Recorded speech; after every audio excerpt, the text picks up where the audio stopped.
there. It's Gloria Hester here. I'm here with Marty Murdock.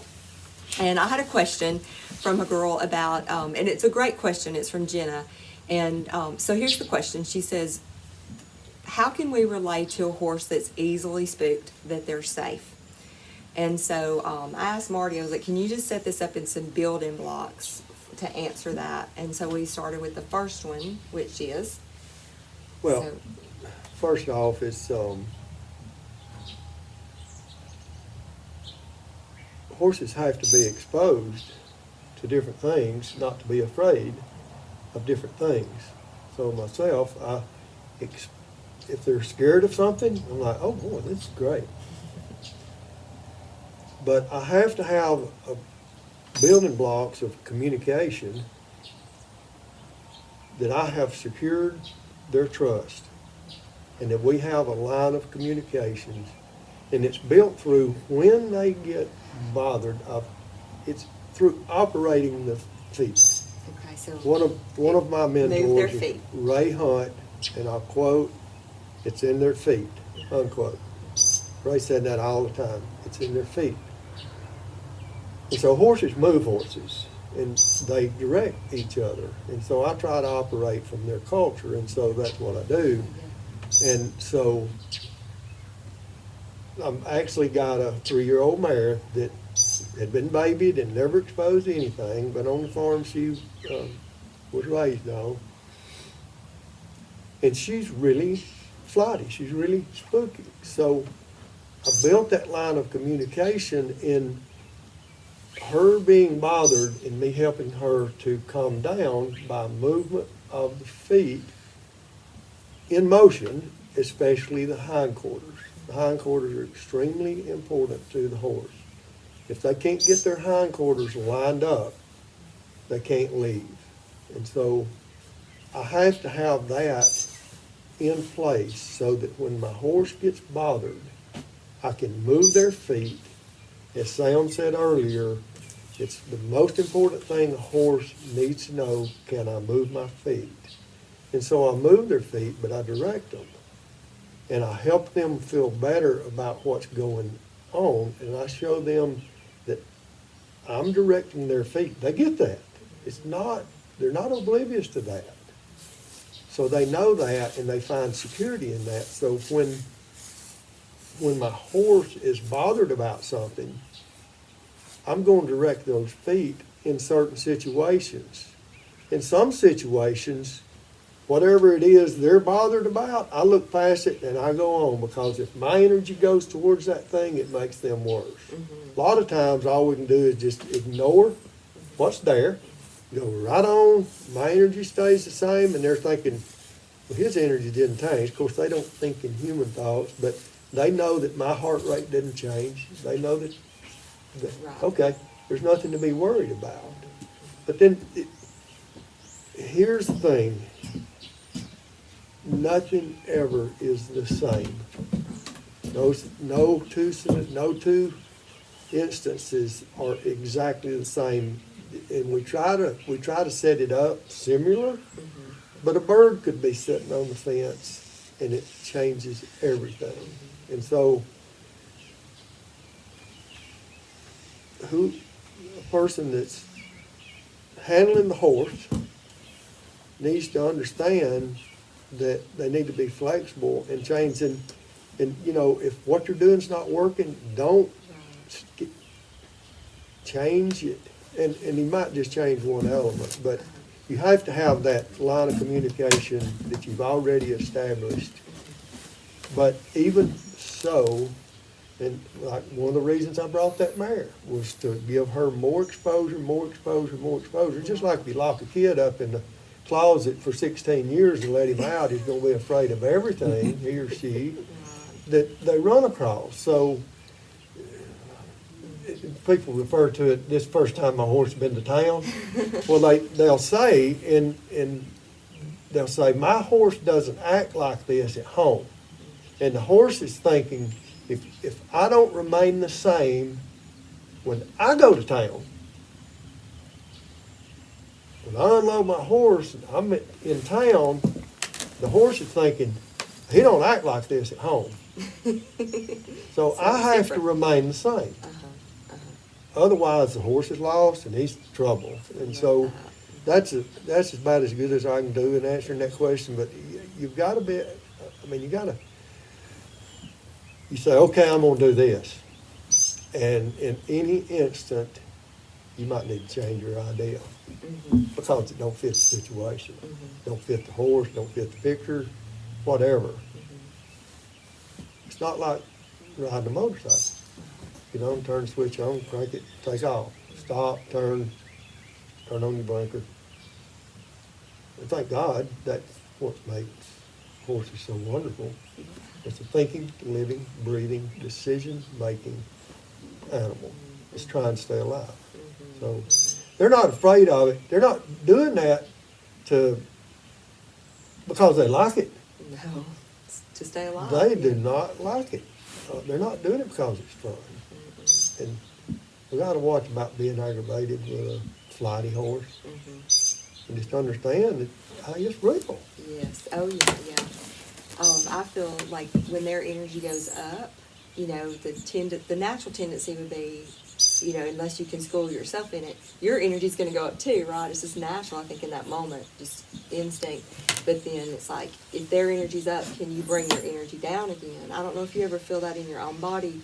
Of course. Yeah, and so I just want to put words to it because some people may not have the words for that. They may have never thought of that or heard of that. But so just to add to what you're saying, I would say when you feel the horse's energy go up, bring your energy down as much as you can. And also, if the horse is moving abruptly because they're startled, if you ever see them like they're trying to orient to what it is, I would say, like, you know, you've got the lead or whatever it is, you let them orient. That's what I do. I don't know if you do that. But that's what I would do. And when I'm working with horses somatically, that's a whole other ball game. So it's different than you guys as trainers and horsemen, you know. So that's why I was saying I told Jenna, I said, I want to marry the language of this too. How do you do that? So for me, it would be like, bring your energy back down. You've got them on the lead, but give them enough lead that if they need to orient, and it's safe for them to, and safe for you, let them orient. Because once they do that, they may see, oh, it's okay, it's nothing, and then they'll come right back down again. Absolutely. Is that? Yeah, I want to give people like some real scenarios that they may have. Yeah, like when I'm riding a horse, unless it's just a real seasoned horse, I stay in a prepared position with my reins. Yeah. Not bracy, but just moving with the horse. Right. And if that horse jumps, I just go with it. I do not pick up the slack, okay? And there's a reason. This mare that I brought, one of her first rides that she decided, and she had a bucking problem. She got several problems, human problems. And the first time she started to go into a trot, she grabbed herself, and I just had the halter and the lead rope on her. And when she grabbed herself, I just lightly picked up. She shut it down, and it has taken me a good while to get her to go into the trot because I shut it down the first time she started to. I know I did it, but she can buck pretty good. Yeah. My old age. Pick your battles. Yeah, but that's right. But so, yeah, let them jump. Let them jump, like crossing a little ditch. You know, people want to do this. Let them jump. Bring them back across. Let them jump. First thing you know, they're not jumping anymore. They've found out. Hey, but I expose that horse to that. If I jump it one time, she's scared, and I go on. Next time I come back, you're going, clear it. But so yeah, they have to. They've got a certain. Different horses have different distances where they, and depending on what it is they think they see. You know, there's a lot of horse eaters out there that we never ever see, but they saw them. Yeah, they did. Yeah. And so they'll move to their desire. Now, if I'm close to a road, I'm always where I can pick up and get those hindquarters again, moved around so I can shut that down because I don't want to go in the middle of a busy highway. And I don't ride by highway, but you know what I'm saying. I do. A bluff. Yeah. Mm-hmm. Oh, I do ride by some bluffs, but we have to remember it's real to them. That it's not it's not fun for them. But that line of communication that you already have going, that you've earned their trust and you can keep it all the time. And like Sam talked about earlier, they're going to check all the time. And it's not about them taking advantage of you. That's not, horses don't have that mentality, hey, I'm going to take advantage of Marty today. Yeah. I've never seen a horse take advantage of a human, but I've seen a human, I myself, have lost the working advantage on a horse. In other words, position on their back, especially on the ground, and they're not trying to get over on me. I just lost my working position. In other words, you're halter breaking one and they get lined out straight away from you, guess what? You've lost your working advantage. You can't bend that horse, and you know, you can't go up against 800 pounds. Yeah, So yeah. they're not out to get you. No, they're not. And I love these, these visuals and these pictures, because I think they're kind of across the board, in a lot of areas of life. It's not just one area. So, Yeah. but yeah, you've lost your working advantage. So, One of Jack Brannard's sayings was always said, you keep doing what you're doing, you're going to keep getting what you're getting. That's You know? exactly Yeah, right. yeah, And that goes It's a big thing. Yeah. You need to Throughout. change something there. throughout life. yeah, exactly. Yes, yeah. And we all get locked into that, expecting we're going to get a different result if we just try harder.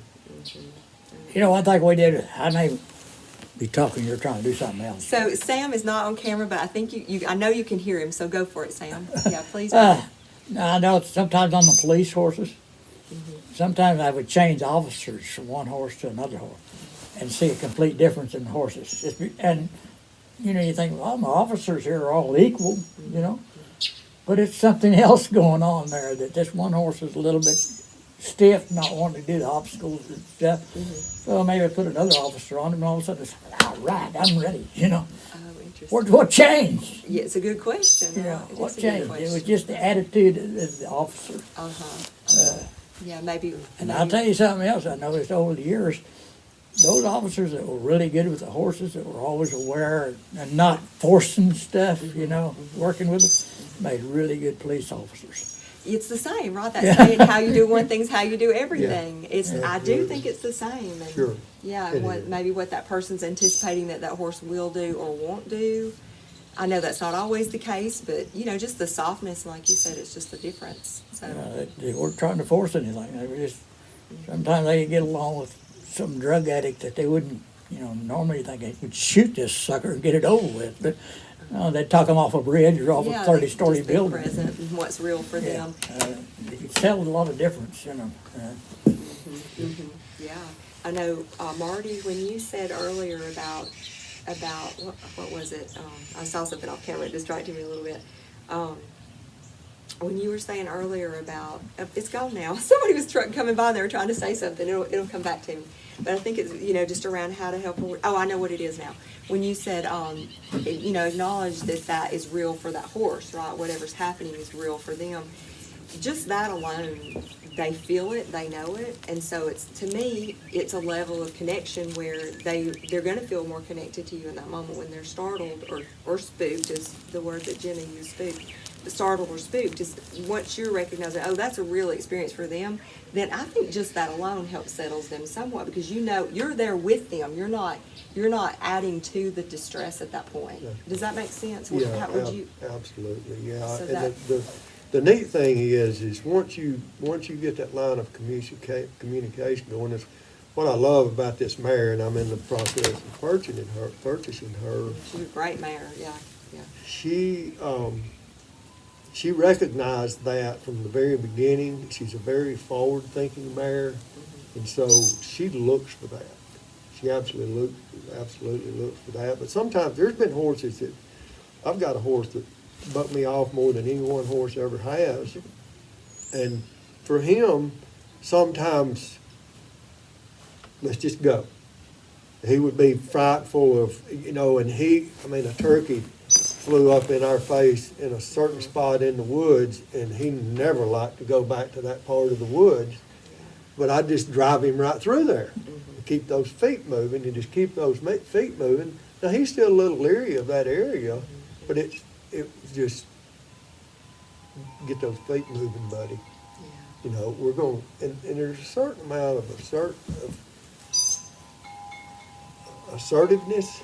Yeah, yeah. But here's the thing. And all my mentors, including Sam, especially Sam, two things. I've got to know, I've got to be clear what I'm asking the horse to do. And I've got to be certain that I know how to ask him. And I've got to know when he comes through with that.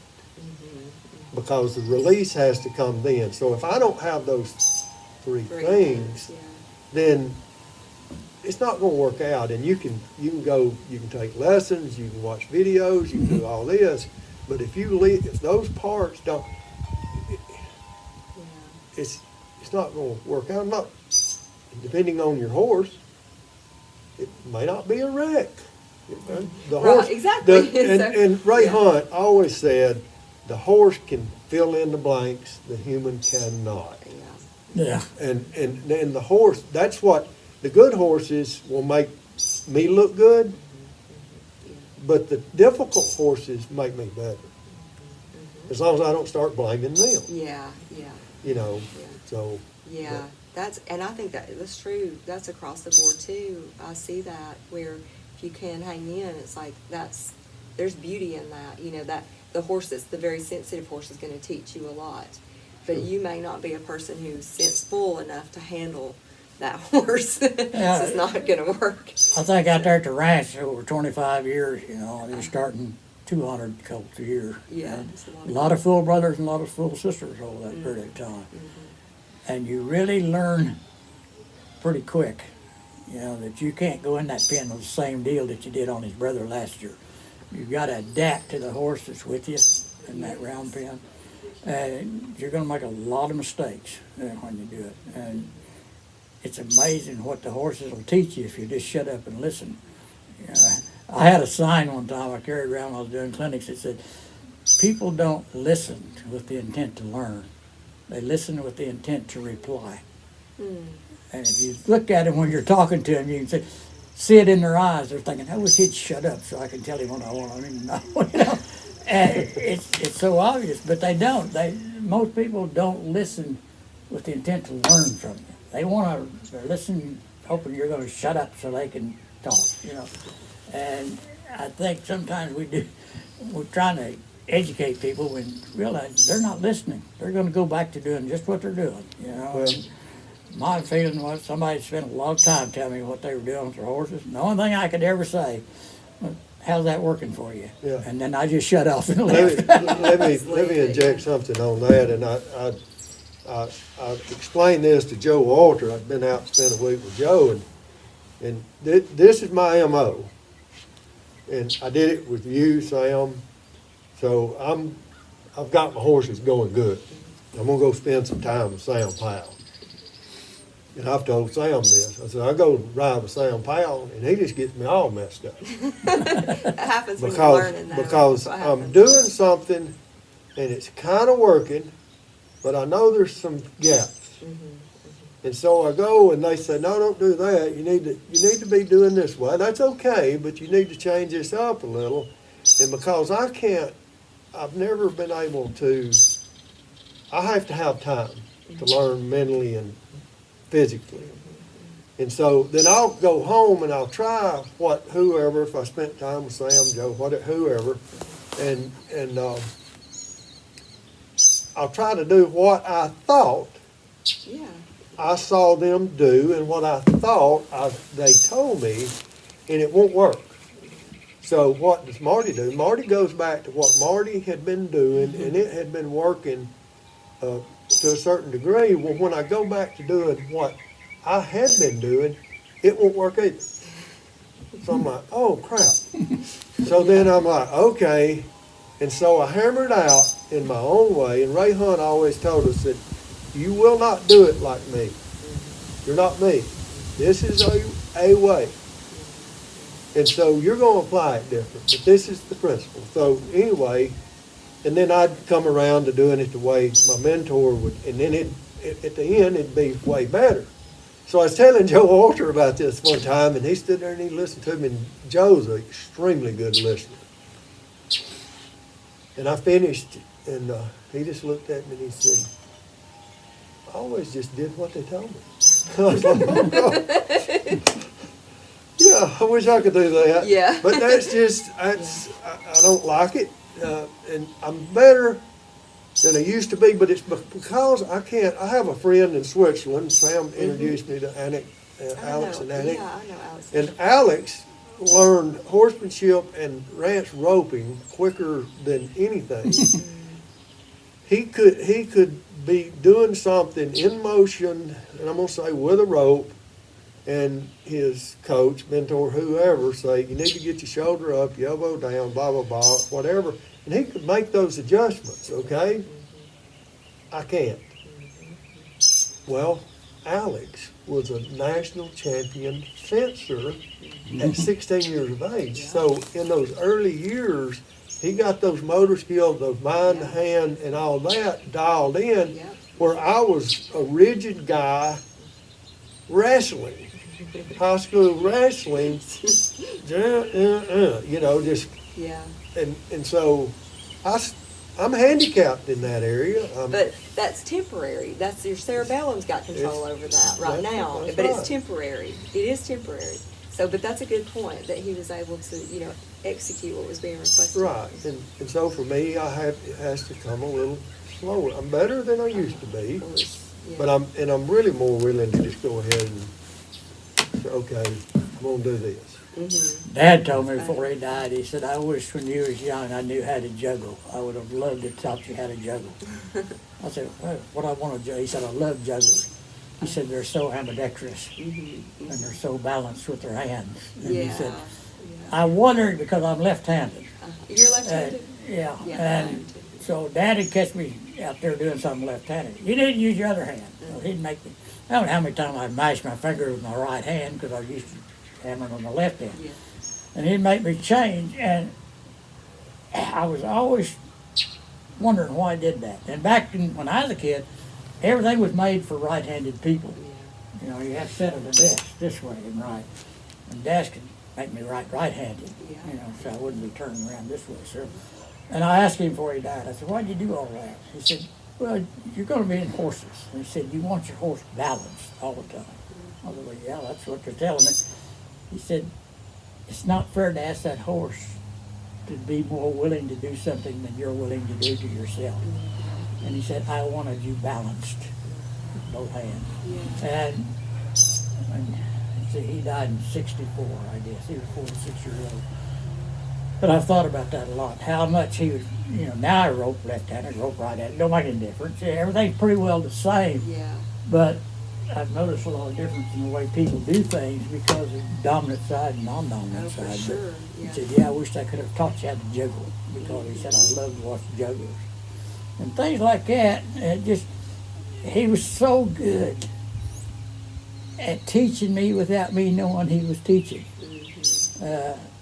I was out in Arizona, and like Dad, everybody rode with hackamores, Bouval, and that's a kind of a two-handed deal. Yeah. And he caught me out there riding a colt one time, or riding a colt over a horse.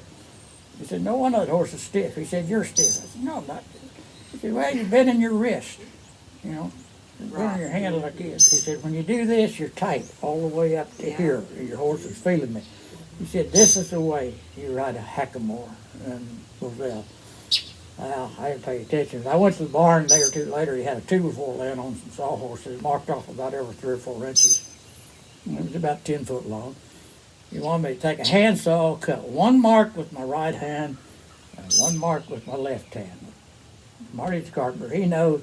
You take a handsaw, you're doing like this, that old blade's going to start doing this deal. Well, that's what it was doing for me. I was mad. And after I got about halfway through that 10-foot board, I got to relax. And all of a sudden, I'm doing this, and that blade's just eating through that thing. And Dad was watching me. He said, that's the way you handle your reins. Oh, Right there, beautiful. right there. That's Just really like this. beautiful. And but it made so much sense. But that kind of helped me figure that out. You know, don't grab a hold of it, don't force it. Just sit right here and move it, elbow, elbow, elbow. Don't be doing this. That's the worst thing people do is when they bend their arms this way, because now they're tight all through their body instead of just relaxing their shoulders. But sawing that board like that made a lot of difference, you know. And I had Alex and Annie doing it when they was with me, you know, showing them how to handle that. And Alex was kind of like I was. He was, all right, I'm going to sew this board up. But Annie got right in there. I mean, she knew how to do it. But those kids were the greatest I think I've ever worked with. They're awesome. They were so willing to want to do and learn anything. If they come back to the States, we should do this again and have them. They would be so much fun to have if they come back. So. They'll be back. Oh, good. Well, we'll have to do it. Marty's I would been love to fortunate. hear. He's been over there with them. Mhm. I haven't got to see them since they went back. Oh, well, I think it would be a lot of fun to hear them share about what they learned from you guys. That would just be so much fun. Yeah, to have. Alex Yeah. was in, he was redneck apprentice. Is that what he called it? Redneck? They first come over here, we'd load them up in the truck and go to driving, you know, go take them to Nashville. I need my passport. I said, no, we're just going up. Right. So If in we're Europe, home, we'd have to have a passport. in Europe, that's right. You would have to have, yeah. Yeah, No, Yeah. you don't need a passport here. yeah. Oh, it's great. Yeah. So let's see. So Jenna, that's a long answer to your question. I hope it was helpful, but I think it's such a great question, and it's one that Yeah.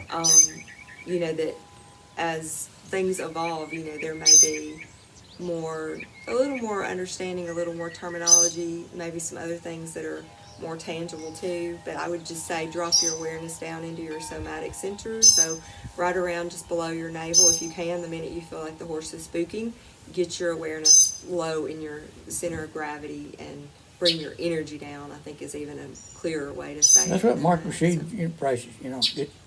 Get your, I've seen him do it with people, you know. Put your finger right here. Said, think about this right here. Think about my finger. And they will, and he can take his hand and just poop like that and they'll fall over backwards because they're too top heavy. Right, yeah. So Yeah, Sam is showing, he says, Mark Rashid's telling people to put their attention here. So, yeah. But it's amazing. We don't think about our energy and how it transmits back to the horses and stuff. And Yeah, we yeah. blame the horse because he's going crooked. He's just going where he thinks he's supposed to go. Yeah. I think my biggest thing with horses is that the human never gives these horses choices. It's my way or the highway, basically. They may not think it too much, but that's kind of the mental attitude that we're going to do it. You know, we're going to go to pen, we're going to do it this way. And I always found through Dad, and you know, some of the great horsemen, give him a choice. You know, he wants to do that, let him try it. Let him show him how hard that's going to be and how easy this is going to be. You know, let him have a choice on it. It's amazing that the horse will take the easy way if you give him a choice. But most of the time, humans are so controlling in everything in their life. They want to control it. And I wasn't like old Rooster. I mean, Marty will tell you he's rode Rooster a lot, and he'd be riding him before I was going to do a demo on him. And I'd tell Marty, I said, just long trot him down there. You ask him to lope. If his head goes like this, don't ask him to lope. He's He letting will you know. buck. Yeah. But if you ask him to lope and he just drops his head, he'll lope. But if he's not ready, he's going to shake his head. I ain't doing it. You know, so you got to let him go a little bit. But he was way ahead of me. I know that. To And find when. I broke him as a 2-year-old, and I didn't get him till he was 3. But he was something. I mean, he was. And it wasn't because I was a good horseman teaching him anything. He was just one of the special individuals to do it. And Yeah, no doubt. I was in Sedalia, Missouri, doing a clinic, and it was a big Sedalia horse expo or something. And Lynn Palm was there. And I'd use Rooster in the morning, I'd snub some colts and did things on him. And Lynn come over to me and she said, Sam, she said, I'm supposed to do a dressage demonstration here this afternoon. I said, yeah, I saw it on the flyer, you're doing a dressage thing. She said, I don't have a horse. She said, I flew in here, they were supposed to have a horse for me, and they don't have a horse. I said, dadgum. She said, can I use Rooster? And I said, He's down there in the stall sweating, and he don't know diddly squat about dressage, and just, she said, oh, that's all, he'll be fine. And I said, well, go get him if you want to. So she disappeared, and a couple of hours later, I guess somebody come by and said, Sam, you need to go out there and look at old Rooster. I thought, oh God, he's buckling palm off out there in the middle of the arena. I get out there, she's got him all braided, got 4 white splint boots on him, got the dressage saddle on him. She got him up in the bridle, doing half passes, side passes, turn on the haunches, turn on the forehand. He never raises his head. He just, I can't believe this.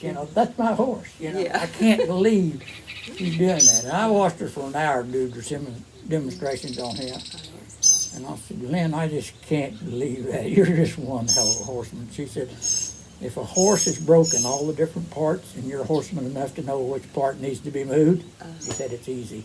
Oh, that's beautiful. And I guess old Rooster did have all these parts into place, and Yeah. she knew how to And use she them, knew her how to- leg. Again, that's that biomechanics. I mean, she knew how to set him up to ask so that he could do that movement easily. It was beautiful to watch. I know. I can feel it when you say it. So she had that in her. Oh, and he yeah. it's. She called me and wanted me to come to Oklahoma City, the World Show, because she was doing the final tour with Rugged Lark. And I went down there to be with her, and I watched her ride that big stud, no bridle, an English saddle, changing leads every third stride, and doing all that stuff to music. I mean, it was just awesome to watch. And a couple of years later, when I was still at the ranch, and she called and said, I got the first son of Rugged Lark. I want to bring him down. You start him. She was living in Bessemer, Michigan, and up on the UP. I tried to bring him on down. So she brought him down. Looked nice, nice stud. Of course, it's a Rugged Lark son. Yeah. And she said, I want to be the first to ride him. You did the groundwork. I want to be the first one to set on him. That's fine with me, Lynn. Just have at it. So I worked him, and I got him down the saddle, and she come in and got on him. She rode him about 30 minutes in a round pen, and they were working the cutting horses out in the big arena. She just takes him out there and gets on him. She's bumping cows around on him. 30 minutes of riding. Super nice, but he went on to win Super Horse too.